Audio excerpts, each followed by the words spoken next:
Welcome to another episode of First Issue Club, a weekly podcast where we review and discuss the number one issues of the week, and hopefully help aid you through the sometimes muddy and murky waters that is the comic book landscape. On today's episode, we're reviewing the comics that came out on November 15th, 2017. Dark Fang from Image Comics, Brilliant Trash out on Aftershock, and Doctor Strange out from Marvel. Now, Doctor Strange is a bit of a out of the norm for us because it's not technically a number one, but it is Loki Sorcerer Supreme Part 1, and it's a good jumping in point, but we'll cover that more later. All right, so this episode will be coming out the week of Thanksgiving, which is a time we spend with our family members. Some we enjoy, some we do not. So the question I'm going to pose to you guys is, what is the most embarrassing things that your family has ever done to make your cheeks go extra red? I'm Mike DeStacy. When I was in high school, I went through a lot of different phases like everyone does. I loved like metal and shitty rock music for a little while. And I bought like Korn t-shirts. Like I had my parents like get me a Korn t-shirt. And then I immediately was out of my Korn phase. and my dad was like, "This is a brand new t-shirt. I'm not like gonna let it go to waste. We spent good money on this." So he showed up to like parent-teacher night once wearing a Korn t-shirt, and everybody was like, "Your dad's wearing a Korn t-shirt?" And I was like, I almost like yelled at him. I remember being just like furious, like, "You did this on purpose. Like, why do you hate me?" All right, this is Budget King, and my mom. You guys remember that place in the back of the book, the yearbook, where they could like buy shit? Oh, yeah. Yeah. We'd read a bunch of Stephen King books together. So she found some picture and just literally the giant box just said, "Magic is real." Oh, no. So like my mom came across as like a Wiccan. And I think it's like a quote from Hearts in Atlantis or something like that, like a Stephen King book we had read. And it was like super thoughtful, but I was just like, oh, fuck. Yeah. No. I'm going to get creamed. This is Greg Lichtai. With the blossoming of social media, it was kind of a cool thing for me because I got to try new humor stuff out, new jokes. And on social media, I try to be like dark and edgy with my jokes. But my mom also discovered social media, so now she follows me on pretty much every platform that I'm on. And every time I try to make like a dark, funny joke, she responds of just like, "I don't get it, you shouldn't say that," or "Gregory, you're so funny," and then it kind of just dashes my hopes of being like a funny alternative comic. My name is Caitlin Morosic. Along with the clothing, I probably asked at one point at height of like Abercrombie and Fitch, like everything, like, "Hey, maybe I could I'd like some of this for Christmas."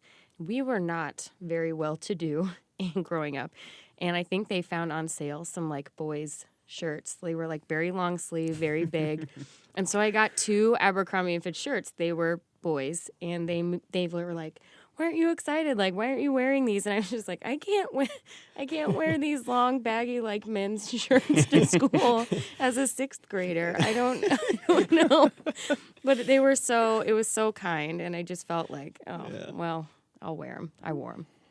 Oh, boy. Parents can't live with them, can't live without them. We love you.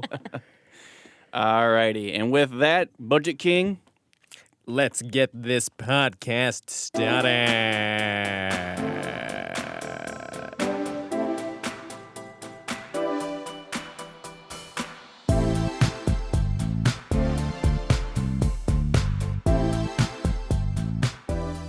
All right, we got Dark Fang, Earth Calling, Part 1. You guys know that was the little title? No. Earth Calling. Earth Calling? Part 1. Yep. Oh, whoops.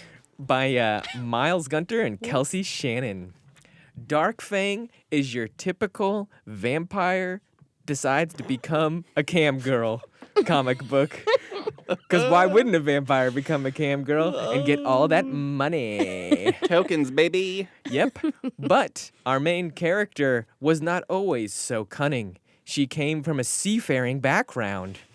And upon that seafaring background, when she was turned a vampire, decided to spend many of her days in the sea with lots of other creatures. She befriended her best friend, a great white shark. She had many journeys with that great white shark until she met the darkness. The darkness is her mortal enemy. It killed her friend, and then she decided to get revenge on that by coming back up to the world, and she stuck a jellyfish up her ass, flew up into the water, and here she is on Earth, being a cam girl vampire, making money. I thought that was oil. It is oil. So I think what we are supposed to assume is that she's going to come after oil companies.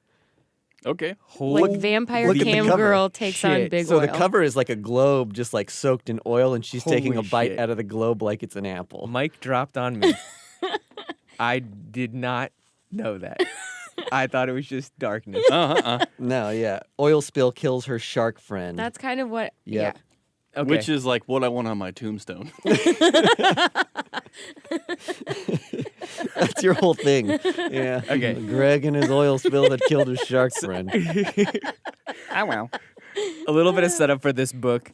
We read this book and just texted each other, hey, you guys read Dark Fang yet? Don't say anything. So we don't know anything yet about people's reaction. So I actually just want to hear your reaction, because mine was, huh.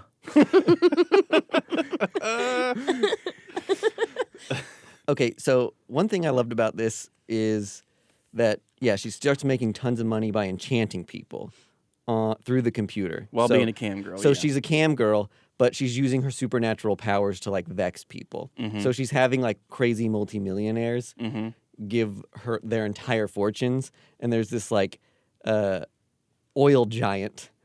I think this guy in a cowboy hat yeah. who pours gasoline on himself And like burns himself and alive. burns himself alive in his mansion, and we see his like face melting in one of the panels, which I think is a You tie guys back got this to the... whole layer on this comic that I totally missed. And she uses all that money ultimately to buy Dracula's mansion. She is like the new Dracula. top shit We vampire. We kind of referenced this, but she finds a book, an ancient tomb, down in the bowels of the ocean when she's with her great white shark friend. From like a shipwreck. Right, and that's how she finds out about Dracula. Because she can read books in the ocean, which is another power, Yep. I guess. They don't just disintegrate. Nope. Well, as they say, guys, we're really shitting with the door open here. Okay, here's a really sincere question. Who liked this book? What would you give this book as a ranking out of 10? You know what? Oh, okay, so Out of 10? Out of 10. I would give it a go ahead and read this because you're not gonna hate it. Well, and I think Yeah. at the end, because we haven't been giving things away, but it kind of brought me back at least a bit, because it's not just going to be like her wild exploits, like We don't just normally getting disagree, money Caitlin, but and- I couldn't disagree more. The end of the book was the worst. Oh no! I liked everything up until Yeah. the For re- real, you guys would have been like better, like more into it if it was nothing. You're saying the darkness on her tooth Yeah. is Okay. what made it real for you? No, it didn't make it real. It just made it like it's gonna go somewhere at least. Oh. I would have been fine with her just being a cam girl and murdering people. Yeah, same. Oh, I would have hated that. But you love the this should oil have been on plot. a I different love publisher. I love that you love the oil plot. This should have been on a different publisher. It felt like a different publisher. It 100% did. This does not seem like an Image comic. It seems like a like- crazy campy thing. Xenoscope or something that puts What out like did grim you- fairy tales. Yeah, What right. did you think? Kelsey Shannon, he knocked it out of the park with this artwork. Like, I thought it was really clean. The colors were great. Everyone had like a really expressive face, and like the poses were really cool. I know people are like, poses, like characters can seem really stagnant and just like boring if they're just like standing still all the time, and he was very expressive with his artwork. And I thought it was kind of cool. The story was to be desired. I will give you that, but it's a new take on an old tale. Let's put it that way. Classic cam girl vampire tale. Yeah, who hasn't been there? I just the sea thing threw me for a loop. That was interesting. Like, I didn't know vampires didn't need to breathe air. I didn't know that they desire to be great best friends with a great white shark. I think they were trying to make a correlation there. Predators. Yeah, and like the great white shark can't stop moving or else it'll die. Yeah. And she felt drawn to that because You're really trying to tell me that no, they were making no. a I'm sh- not a trying to shark- apologize. I'm a not a shark's king. sympathizer. I like that actually. I'm okay with that. You guys make me like this book more and more. Layers, man. It's layers. There were. Okay, and I'll say I give this book a solid 8 out of 10. Boom. Yeah. It was. I read some really, really shitty books after I read this book, which made me realize how fun of a story it was, how interesting of a story it was, despite all the absurdity, which, hey, bring some absurdity and make something a Right. little more like unique and interesting. Yeah. Like crazy book that if you flip through it in a comic shop, you would think like, oh, fuck this. I can't bring this to the counter and buy it. This was a fucking fun, entertaining book to read. Yeah, you're totally right. And talk about with my Yeah, friends. Miles Gunter got it right. We're talking about it. Yeah. That's exactly what he wanted. You guys are totally right. Yeah. At no point in this book was I bored. No. Yeah. 100% That's a agree. good. I'm that's a good interested to point. see where it goes. Is this a limited series or is it ongoing? It's part 1, so he plans to do this for a long time. I think this is going to be ongoing, yeah. 8 out of 10. Yeah. I know we're not supposed to do grading on this thing. We never usually do. Oh, but- yeah. We made a rule, didn't we? Sorry. Fuck the rules. Did we Dark make a Fang rule? laws, duh. We're actually going to be breaking a lot of rules. I think it's okay to Yeah. rate this one because if you ran it past someone who just had no context, you would think this one's fucking stupid. Yeah. And we have a little more comic book context. It was a good book. Both our audiences, Yep. new readers and like weekly readers, it may skip over this book. And if you are listening to this podcast, creators of this, don't let that offend you. But that just is this. Please. That's kind of just the branding of this book. It might miss who our audience is. I think it's appropriate to rate it and be like, this book was certainly fun and certainly entertaining. You're not gonna have like wasted your time on it. 100%. Yeah. I agree. Huh? Is not a bad reaction for this book. No. No.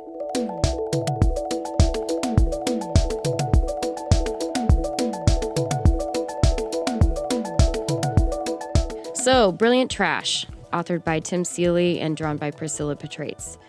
This book has a lot going on, so please bear with me. It begins with a masked person named Lady Last Word, opens a book through a message on several social media news outlets, and shortly after this message, an entire section of Jerusalem is blown up. This pretty much sets things in motion for several people to follow. And this is where there's basically a list where you're introduced to several people in several different scenes. We've got Capricorn Halley and Kennedy Avis, 2 journalists, reporters. We've got James Heller, a cyborg. I really don't know what his deal is. He can run translation, and he can sort of like the Chew guy, I guess. He can like put things in his mouth to like run an analysis on things. Yeah, that's a good call. He's in pursuit of a dude in Chinatown that we don't know. We're introduced to a corporate jerk type who's using glowing-eyed, like, precog kids to find people. And they're all moving toward this fate entwined with this Lady Last Word person, maybe whether they know it or not. Without giving the end away, it looks like Kennedy Avis is going to be the Lady League character for now. She comes in contact with this old woman who kind of doses her with something that we don't really know what that is. It wasn't until I started the synopsis for this book that I became amazed that I did not feel lost when I was reading it. I really didn't, but I wanted to check in with you guys because when I'm trying to explain it, it's like there was so much happening. I don't know how that flowed so well, but it really did. How about I couldn't have given a precise of a synopsis as you gave of this book just now. Amen. There was a lot of characters and a lot going on. A lot of people with very unique traits to introduce in a first issue. I'll say that I liked this book. I thought it was interesting. It was fun all the way through. But man, did I have to like really concentrate to get through this one. Yeah, it read a little bit like a prequel to what will be, setting the stage. I agree. I think that the only other theme that seems to show up a lot, and I'm not sure how that's going to fit in, is, and this is kind of more and more, I'm noticing that comics, especially in first issues, are really putting technology in their themes, even if it's like in a minor way. But they have, you know, the lead character for now, at least, is like someone who writes those lists that you see on BuzzFeed. Listicles, yeah. Yeah. Oh, and they call it Chug Feed. Chug Feed, correct. So sorry. And then you have like a corporate meeting where they're on cycles. Like, what? Slack? Nope. What? Spin class. Spin class, yes. Oh, yeah, sorry. sorry, yeah. Oh. cycling. You can tell that I do not do that for exercise. And it's a lens of media too, but I don't know if that's just keeping on trend with other issues. I kind of didn't like the last panel. I thought like this book had a lot of crazy, interesting things going on, and then I'm like, it's going to be like a superhero team, like a lot of other books. You know what? I read comics. I got room for one more superhero team. And okay, one thing I wanted to ask you guys, I didn't have much to say on that. One thing I wanted to ask you guys, the first 3 pages really heavy on the narrative from Lady Last Word before Jerusalem gets wiped off the map. Pretty heavy thing when I read the synopsis of this book and saw that was going to happen. I was like, whoa, this book's going to be heavy. They don't really address it that much. No, unless you count like the hashtags that keep showing up when they show you feeds, like hashtag Israel incident or whatever. You think the next couple issues are going to address this a lot more, or we're just going to go into a superhero book after wiping Jerusalem off the map? Like a ton of people died, right? Yes. Well, for sure. Yeah. I think we're not done with hearing about Lady Last Word. I mean, maybe that's how we hear more about what the fallout of that. Is it hashtag Lady Last Word? I don't know. It might be. Or her name is just Lady Last Word? Her name is Lady Last Word. She's Lady Last Word. Okay. And I think they mentioned that when those 2 writers are talking that Oh, yeah. the 2 governments came out and said that it's fake. This is like just a fake story that someone put on the internet. Like landing on the moon. Like the Jerusalem. No, is Exactly. there. no. Exactly. Are we left to believe that this may or may not have actually happened still? I believe that it happened, but So the do I. governments are covering it up so people don't freak out that there Okay. are superpowered people in the world. The lady that's recruiting her does say like something to the effect of like, "Oh, you're reporting on that? It's all special effects, right?" Doesn't she say that, or did I read that wrong? You're correct. No, you're right. Because the woman, the first writer you meet is the woman who's writing the expose that is exposing this as a real event. And our lead character, I forget her name again. What's her name? Oh, Kennedy. Kennedy comes in and goes, "Oh, you're writing about that? A new fresh take? Like, isn't that fake? Just like She says, Hollywood sci-fi effects." She says, an unknown terrorist bombing and special effects left over from the latest X-Men reboot, which is funny. Oh, I actually meant to. Yeah, that there was an X-Men illusion. Yeah. Yeah. So we don't know if it happened or not, which is an interesting critique on technology, I guess. Yeah, sure. Of like, how do we know what is real? Yeah. And what isn't?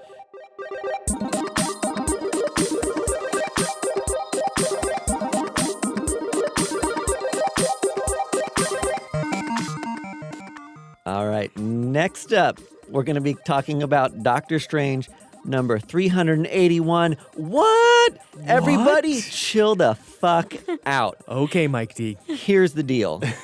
This book is subtitled Loki, Sorcerer Supreme Part 1.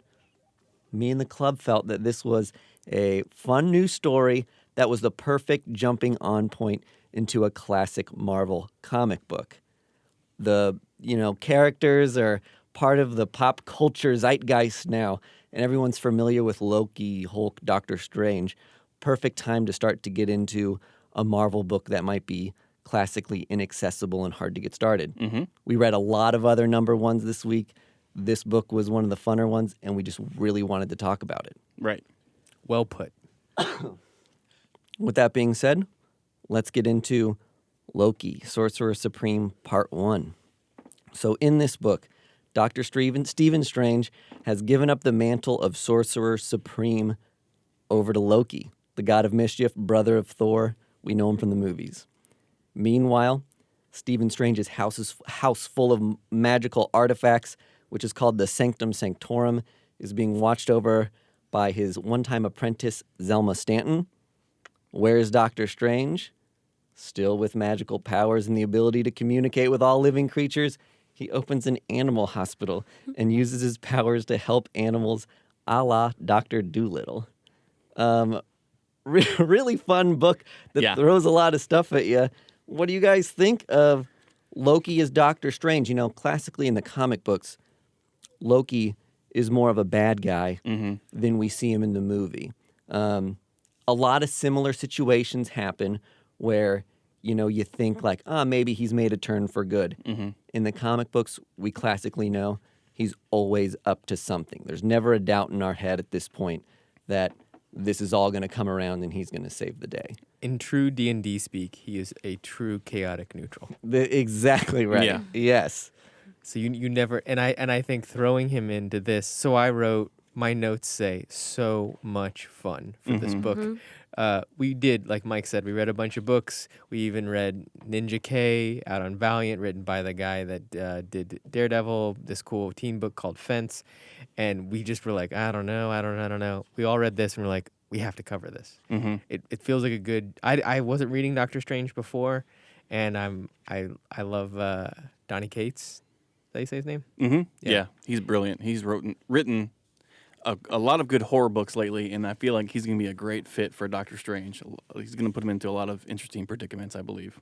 It's really fun. The one thing that I do like about this is that we've got Dr. Stephen Strange, who has handed over the mantle willingly, very much so. He's saying, hey, I'm going to check out and just like help animals. I have no problem with Loki, who is honestly a better sorcerer than I am. That's what the Sorcerer Supreme is. I thought that was mostly because he gets called out too. Well, from Wanda, right? From Scarlet Witch. Yes. She's like, this is your pride. You're not really okay with this. You're not really good just handing it over because you think he's better. You lost and you're sulking. Yeah, you're absolutely right. In the beginning, I guess there was some competition between him and Loki. And he lost the competition fair and square. Fair as and he square, says. right. And so he just handed it over to Loki. If this was just a one-off and Loki just dips out and Doctor Strange is like no longer Dr. Dolittle, I'm going to be like, what? I think there's going to be a bit of a story there. Because obviously, Doctor Strange wants to give off the illusion that he's found some peace as this veterinarian, but I think we're going to find out that he actually probably misses the excitement of being the Sorcerer Supreme. So I'm sure there'll be some kind of standoff in between. Yeah. Or Doctor Strange will find out what's actually Loki's plan with the Frost Giants, and he'll have to take care of that issue. So I'm excited to see where it goes. Donny Cates is one of my top favorite writers right now, so I'm really excited to see what he does. God Country? God Country, Redneck, a bunch of other stuff. Oh, I forgot about Redneck. I fucking love Redneck. Yeah. Good stuff. Good stuff coming out from him. Great. If there's any Marvel books that you've been always wondering what it was about or if you should get into it, now is such a good time. There's a lot of books like this that are kind of starting up again. And at the back of each of these books, you get a few pages of a write-up that sets up a little bit of the story for you. So you know the character's background and you can just take in this new story for what it is. I wish Marvel would have put these little 3-page stories at the beginning of these books to give you some context. Yeah, absolutely. If you know it's there, flip to the back of your Marvel book and get some context for who these characters are, and then read the book. Speaking of Marvel shit, you guys went to a trivia for Marvel this week. Oh, sore Yeah. subject. Oh, Yeah. no, we did. Thanks, Mike. We did not okay. But here's the thing. Here's the thing about... We did okay for For a long time. a really long time. We were in Yeah. first place. Yes. Last couple rounds, Kind of beefed it. Yeah. Here's the thing about running trivia that is exclusively for comic book knowledge, but you don't do trivia that's comic book knowledge every week. The host knew, I would say, little to none about comic books. Yeah. And that is in itself the dumbest thing you can do because you have a room full of nerds ready to just like Pick bark everything down your neck. apart. Yeah. Actually, Yeah. there was a ton of that, of people coming up to her and being like, oh, well, technically, what do you mean by first superhero group? Yeah. Because, the first book published was Fantastic Four, but later in a Marvel story, we reference this book, which took place during, like, the medieval era. Yeah. It's opening a can of worms that Oh, is... my I don't- God. It was a nightmare. You don't watching these feel the people. same? I don't think she knew little to none. I think maybe we're assuming that. Also, I think she probably did a lot of research because if you're going to run a trivia about comic books, I think going into that, especially if you run trivia all year long, which she does. You know that you're going to get people who are particularly knowledgeable about a certain subject. Yeah. So and you also, I feel like people in general know that people who like comic books and are really into this are going to know their shit. She had a question that was, what was Wolverine's mutant power? And like Oh, man. 5 guys got up and ran to the front, and they were like, actually, it's several mutant powers. I don't know which one specifically you're looking for. Yeah, and she had to make an announcement of And just like, is adamantium actually a mutant power, or is it not? I will take multiple answers for this question. Just sit down. Fuck. It was Was it just not worst. regeneration? Healing factor is what we put and got points for it. Yeah, regeneration. Bone claws. Bone claws, increased strength. Eventually, bone claws. No, he was born with bone Oh, yeah, claws. sorry. Then he has that in too. Yeah. Snicked. Boom. All right. Sorry, I went to that tangent. But So that was Doctor Strange and a riff on trivia. boom. All right, and that's it, folks. We've come to the end of our podcast. We hope you enjoyed it because we enjoyed doing it for you. And we enjoy you. Ooh, so much. And that's what we're going to be doing right now. We're thankful for you. We're thankful for you, our viewers, listening to us every week, interacting with us on Twitter and Instagram. You make all of it, worthwhile. So we hope you have a good Thanksgiving, non-denominational holiday coming up. Eat a lot, get in arguments with uncles and aunts you don't like, and then come back next week and listen to us again. Totally. Check us out on First Issue Club on Twitter, FIRST. And you okay if I do a revisionist for a correction? Yes. There's a couple corrections we have. Hit it. I think we covered this book that we all love, and it's spelled M-A-S. I don't know, I'm not even going to continue to try to spell it. But we were saying Maestros. It's actually pronounced Maestros. Apologize, because I'm stupid. You guys actually said it right. Last week I made a joke about my stepdad maybe ending his life. Too many things are said out of context or just in bad taste these days. Suicide's not a joke. My stepdad is still a piece of shit, and I can prove it. The last words he said to me are, "Is Nickelback not the best band ever?" So, suicide not funny. My stepdad still remains an idiot. Oh. Got him. We have fun. First Issue Club podcast is a member of the Fountain City Frequency family of podcasts. We are produced and edited by Matt Hodat. Is that how I say that? Did I say it right? Yeah. Okay. Yeah. Sorry, Matt, if I didn't.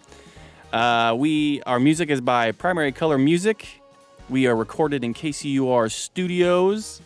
Did I forget anything? Anybody else want to say anything before I go? I think you got Before we go? I just want to say goodbye. Oh. And I'd like to say, see ya. I'd like to say, Greg Lichtai, signing off. I'm Caitlin Morosic, and I'll show myself out. Bye!